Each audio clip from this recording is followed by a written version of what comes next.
our culture is competitive, man. Right. It is, but I think when it goes past the music itself to blocking things in business, then I don't understand that. Like right now, he's not even competing for a slot. You don't have a new song out that he want to be on the top 10 or top 5, and you still competing. It just don't make sense. That vote is fake as f. That's not a real vote. That's not a real vote. They give it to who they want to give it to. They give it to their darlings. Cowboy Carter, Beyoncé. 50 Cent and Eminem are linking up for real, and they're coming straight for Jay Z without a shred of fear.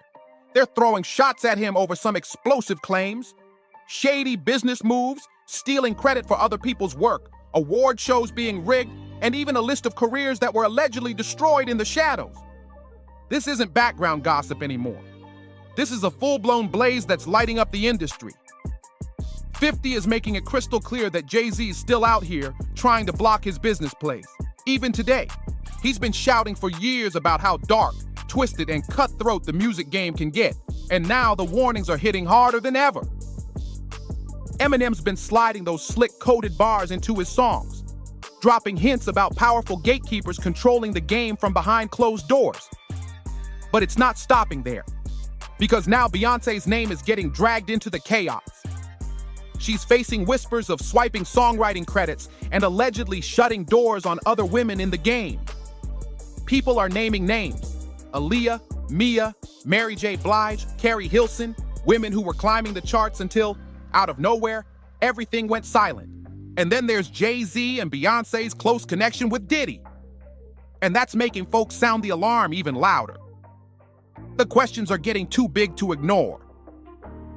Jay Z might have slipped away from that lawsuit Jane Doe filed, but now the alleged victim is sending out chilling signals. She's hinting that she was pressured to stay quiet right after some shady, intimidating figures showed up at her door. That's straight up spine-chilling. Now everyone's asking the question nobody wanted to face. It's the price you pay, when you're early in your career, you feel that you have to listen. And when you buck, they buck harder, and they make threats, and those threats are huge ones. So I think they still harbor some energy towards me. You think you were purposely left out of the ad? No. Oh, okay. I think that they were saying the NFL had some issues with me that I don't know what those issues are. Like, what is the issue?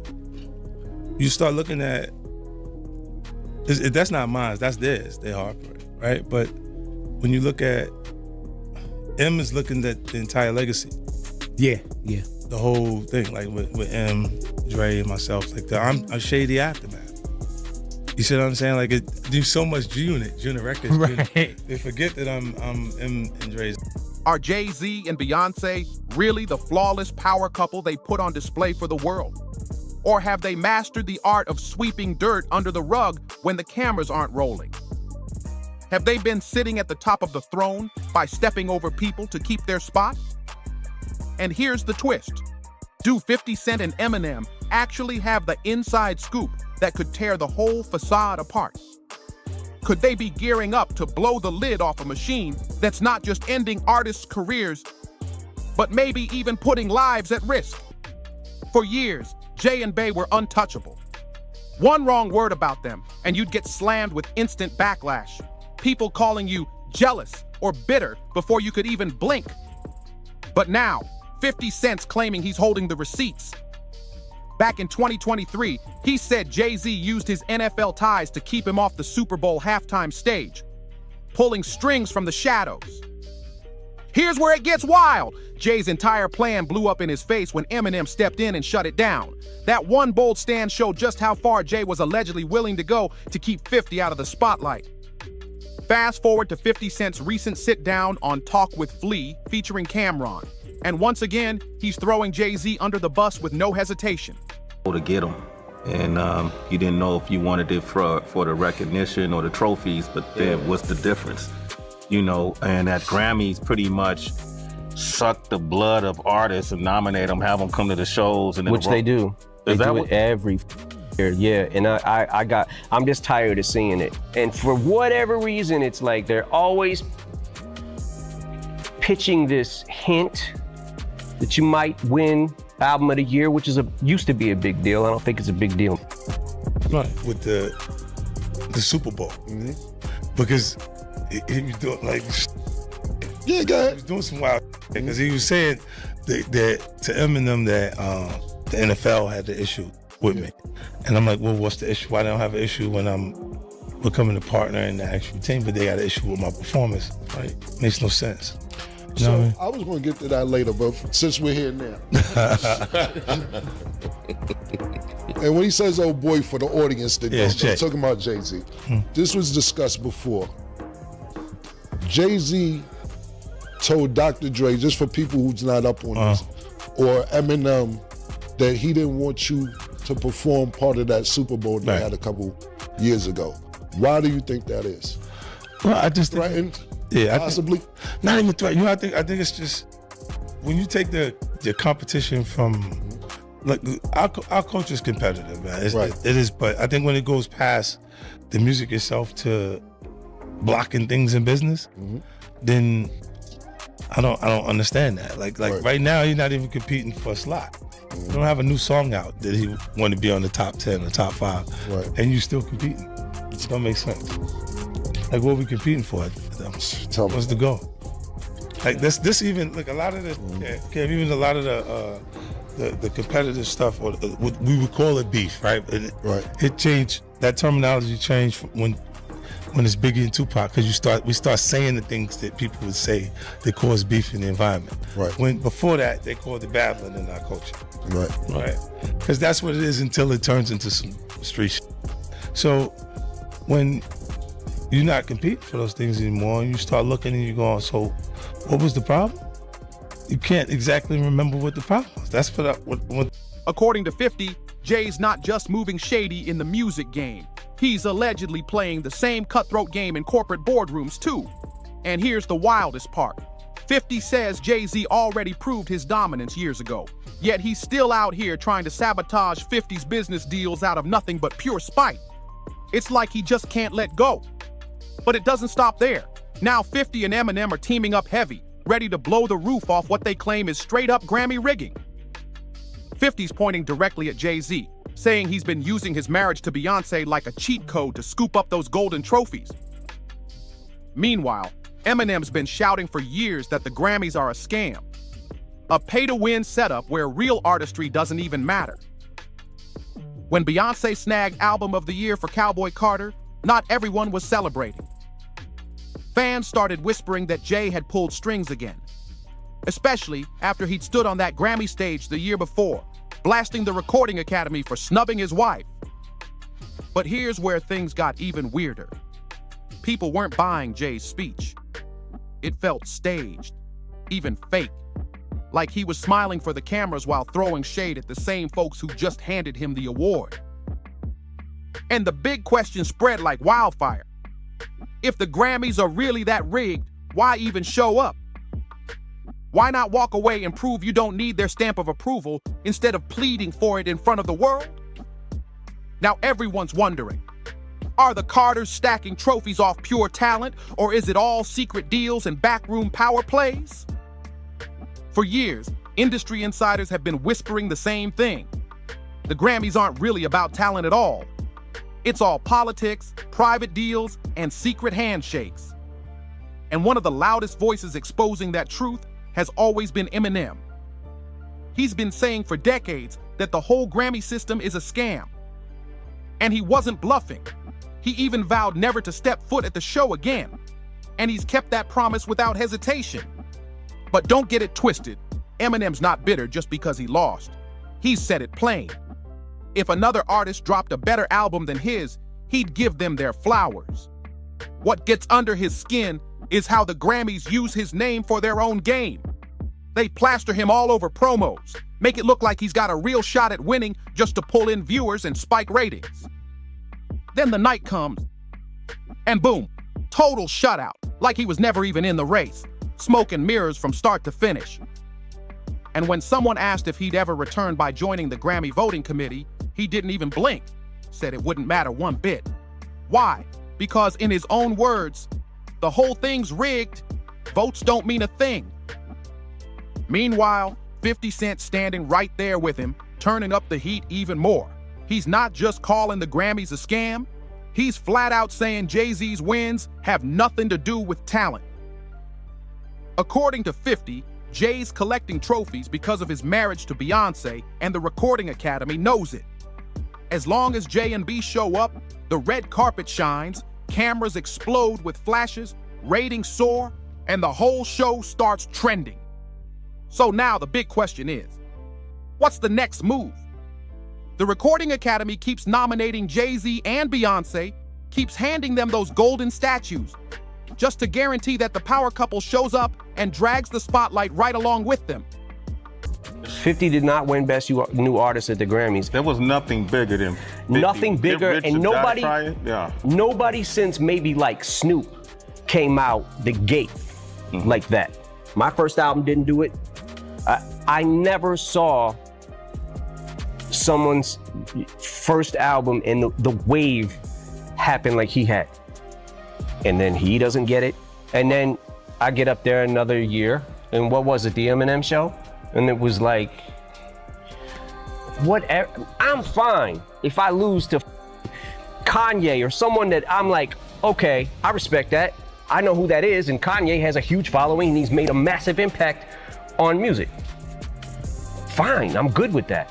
But don't get us all here to use your selling point for your show and stiff everybody every single time. And I said, after that point in time, I was like, don't ever ask me to here again. Saw Jay-Z or even heard him spit a rhyme was at an MC battle, street battle in New York. But he didn't show up as Jay-Z. He didn't show up as the hottest rapper on the street. He showed up as that was with Big L. Rest For in those peace. of you, Rest in peace, Big L. rest in peace, Big L. One of the That was the dopest. sensei. One of the dopest. Yes. Big L was who put Jay-Z on. Without question. And then Big L died, and then the next thing you know, Jay-Z. But 50 Cent wasn't finished, not even close. On his recent appearance on the Flagrant podcast, he turned up the volume even louder. 50 said flat out that Jay-Z's entire empire, all those Grammy wins, aren't built on pure talent. According to him, it's all about who Jay is married to. And he didn't pull any punches. He went as far as to call Jay and Beyoncé's marriage a contract. He suggested they might be holding it together for the image, the brand deals, and the power it brings. Crazy, right? But here's the kicker. It's not just 50 saying Jay's playing dirty to stay at the top. For years, insiders have been whispering that both Jay-Z and Beyoncé have allegedly blocked other artists on purpose. Why? Simple. So nobody else shines too bright. That way they stay the ones racking up trophies and dominating the spotlight. And then there's the haunting case of Beyoncé's former bodyguard, Uncle Ron. Before he passed away from pneumonia, Uncle Ron went public claiming he had the receipts, real proof, that Jay and Bey destroyed careers, ruined lives, and crushed rising stars, all to keep their throne locked down tight. He even said he knew too much. And when you look at the timing of his death, let's just say people are still buzzing about it. And that's not all, because then you've got Jaguar, and that's where it gets even messier. Jaguar, who once sang backup for Jay-Z, has now become one of his fiercest, most relentless critics. She's been dropping heavy claims, saying people close to Jay, like Harlem legend Big L, either lost their lives under mysterious circumstances or saw their careers vanish right as Jay's own star was rising. Let's pause for a moment and talk about Big L. Back in the early 90s, Big L was one of Harlem's brightest flames, a lyrical beast with freestyle skills that had the streets buzzing nonstop. His name was everywhere. He landed a deal with Columbia Records and dropped a debut album that made real waves. Even after Columbia cut him loose, Big L refused to fade away. He built his own label and was making power moves to take his career to the next level. That's when Dame Dash, co-founder of Rockefeller Records, started watching closely. Big L was right on the edge of his big breakthrough. But just as it was all coming together, tragedy struck. On February 15, 1999, Big L was gunned down in a Harlem drive-by.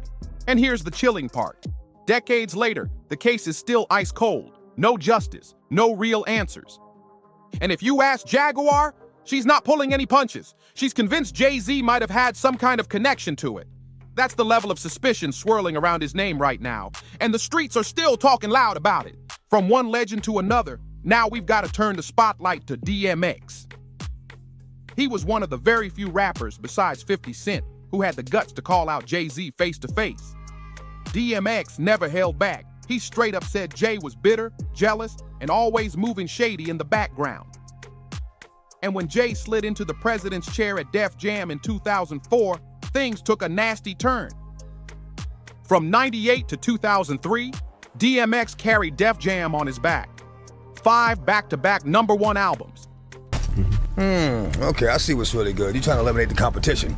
You know, because at first you retire, you know, then get me off the label, now you're back rapping again. Okay. The game is bullshit, man. The game is bullshit. If you want to rap or sing or whatever, don't become a part of the game. You know what? Listen to a song I called The Industry. And that pretty much explains, you know what I'm saying, what it's about. The industry. Man, it's not the same. The industry, it's not a f***ing game. The industry, real is dying to get in the industry just to find they don't fit in. The industry ain't what it used to be. The industry's trying to control the way you MC. They want you to dress like this and talk like that, but I'm going to dress like this and talk with the gap. The industry. But when it came time to drop his 6th project, Year of the Dog, again, DMX claimed Jay Z deliberately pushed the release back to clear the stage for his own big comeback. Straight up power play, all about control. The tension didn't stop there. In 2005, DMX lit the industry up with his track The Industry, where he aired out all the shady backroom games going on. And here's the wild part. Almost everything X warned about back then is still happening today. Even Irv Gotti, a heavy hitter deep in the music scene, backed it up. Irv said Jay Z was jealous of DMX, claiming Jay and his mentor Lyor Cohen used to sit around laughing, thinking DMX would never blow. But X proved them dead wrong, and Jay's name doesn't fade there. It keeps surfacing in Beanie Siegel's story too. Beanie said it felt like somebody was always pulling strings to keep him down. According to him, Jay Z would time his own album drops right next to Beanie's, flooding the charts so Beanie's numbers would never climb too high. It was almost like Beanie Siegel was only allowed to rise so far, but never past a certain ceiling. Sure, Beanie admitted he made mistakes, especially with his legal troubles, but he also made it crystal clear. Jay Z's shady moves weren't random. According to him, every single step Jay took was cold, calculated, and aimed at control. And let's be real, Beyoncé's hands aren't looking squeaky clean in all this either. Some folks try to paint her as just Jay's puppet, but that story doesn't really make sense. You don't stand beside a man like Jay Z for decades without being part of the strategy. If anything, they've allegedly been running the board together, clearing out anyone they see as a threat before they can rise too high. Here's a little taste of that tea. When Beyoncé left Destiny's Child and started getting close with Jay, something strange went down. Word is, Jay allegedly pulled producer Rich Harrison away from rising star Amiri, who was heating up at the time and rumored to be real competition for Beyoncé. You remember Amiri's smash hit One Thing? That track had the same wild, infectious vibe as Crazy in Love, and some fans still believe Beyoncé copied the whole formula after Harrison jumped ship. And it doesn't stop there. Look at Carrie Hilson. She had a public clash with Beyoncé that spiraled out of control.